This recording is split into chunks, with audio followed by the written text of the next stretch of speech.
Assalamualaikum warahmatullahi wabarakatuh. Kembali lagi bersama saya Fikri Alfaizin, Prodi Hukum Pidana Islam, Fakultas Syariah dan Hukum UIN Sunan Ampel, Surabaya. Di video kali ini saya ingin menjawab soal yang telah diberikan oleh dosen kami mengenai UAS mata kuliah usul fikih.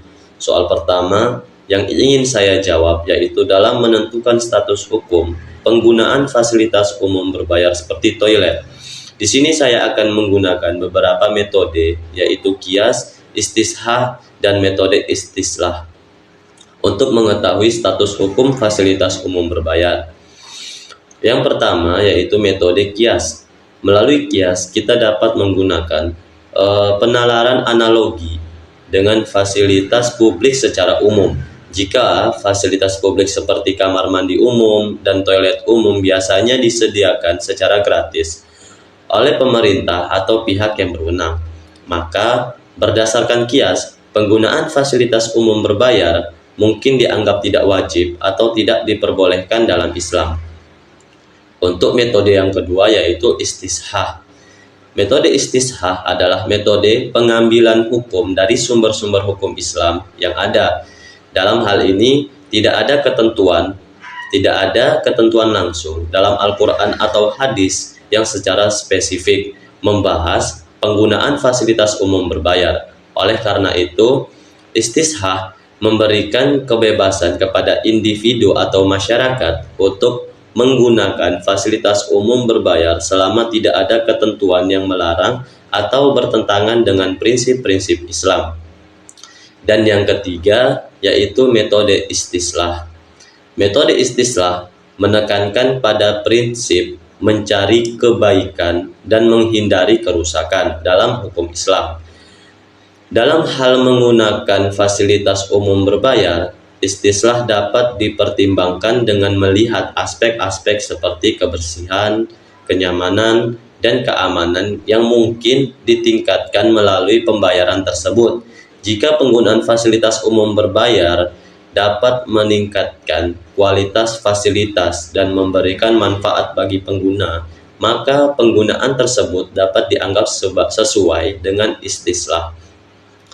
Sedikit tambahan, penjelasan dari saya dalam hal penggunaan fasilitas umum berbayar, tidak ada ketentuan yang secara langsung mengatur dalam Al-Quran atau hadis yang menetapkan status hukumnya. Dalam kesimpulannya, status hukum penggunaan fasilitas umum berbayar dalam Islam dapat bervariasi bergantung pada konteksnya, manfaat yang diperoleh, dan tidak ada larangan atau pertentangan dengan prinsip-prinsip Islam. Dan disarankan untuk mempertimbangkan masalah masyarakat dan prinsip-prinsip dasar Islam saat menentukan penggunaan fasilitas umum berbayar itu sendiri. Selanjutnya, jawaban dari soal nomor 2, yaitu sebagai seorang hakim dalam kasus seperti ini, penyelesaian masalah dapat dilakukan melalui metode ijtihad. Ijtihad adalah proses penalaran dan interpretasi hukum Islam oleh seorang ulama atau hakim yang dilakukan berdasarkan dalil-dalil yang ada dalam Al-Quran, hadis, dan prinsip-prinsip hukum Islam. Dalam kasus pernikahan siri antara Udin dan Fatimah serta pernikahan sah antara Fatimah dan Joko, hakim akan melakukan ijtihad untuk menemukan solusi yang sesuai dengan hukum Islam.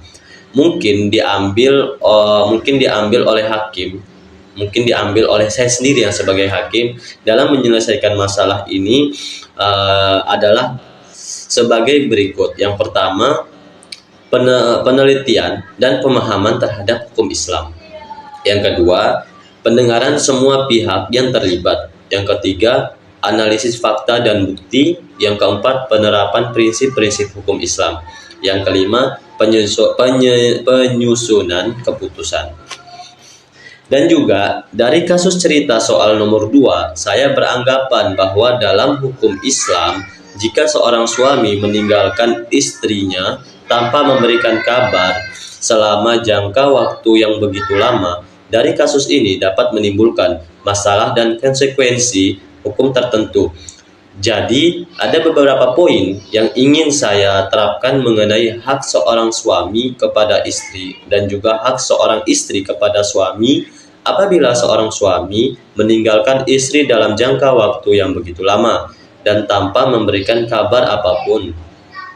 Yaitu, poin pertama, kewajiban seorang suami untuk memberikan nafkah. Suami memiliki kewajiban untuk memberikan nafkah kepada istri sesuai dengan kemampuannya. Jika suami tidak memenuhi kewajibannya secara terus-menerus selama jangka waktu yang lama, istri memiliki hak untuk meminta cerai atau tolak karena ditinggalkan, atau merujuk kepada otoritas hukum untuk mendapatkan perlindungan dan pemenuhan hak nafkahnya itu sendiri. Untuk poin yang kedua, seorang suami wajib memberikan perhatian dan perawatan terhadap istri.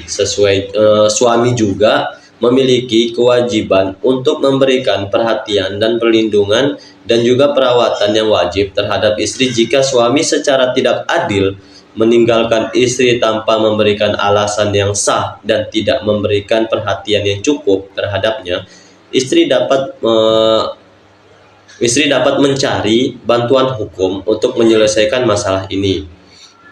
Untuk poin yang ketiga yang terakhir, yaitu pengaduan dan penyelesaian masalah jika istri merasa bahwa suami telah melanggar hak-haknya dan tidak memenuhi kewajibannya, dia dapat mengajukan pengaduan kepada lembaga otoritas hukum seperti pengadilan agama atau lembaga peradilan yang berkaitan. Untuk otoritas hukum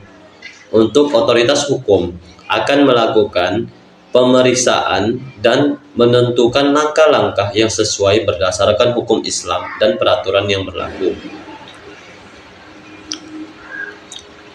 Sedikit tambahan dari saya mengenai tentang permasalahan yang terlibat dari kasus cerita nomor 2, yaitu kasus antara nikah siri yang dilakukan oleh si Udin dan Fatimah, dan juga nikah sah yang dilakukan oleh si Joko dan Fatimah.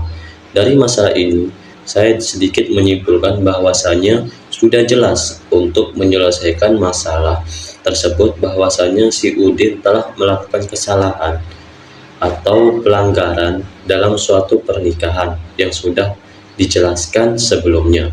Maka wajib bagi seorang Fatimah, seorang istri dari yang bernama Fatimah itu sendiri, untuk meminta cerai kepada si Udin.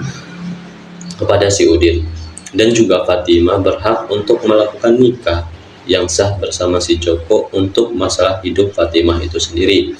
Jadi dari kasus di atas, bahwa masalah Udin dan Joko sudah selesai dengan statusnya masing-masing, yaitu status dari si Udin bukanlah suami dari Fatimah, atau bahasa lainnya sudah cerai, sedangkan status Joko adalah suami sah dari si Fatimah itu sendiri.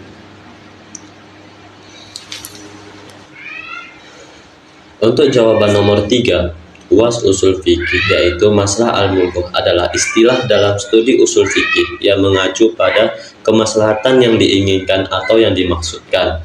Maslahah mengacu pada kemaslahatan atau manfaat yang dikejar dalam konteks hukum atau kebijakan. Istilah ini mencerminkan pandangan bahwa hukum atau kebijakan harus didasarkan pada prinsip-prinsip kemaslahatan dan manfaat bagi masyarakat. Sekaligus al-mulghah berarti sekaligus tujuan atau sekaligus hasil yang diinginkan.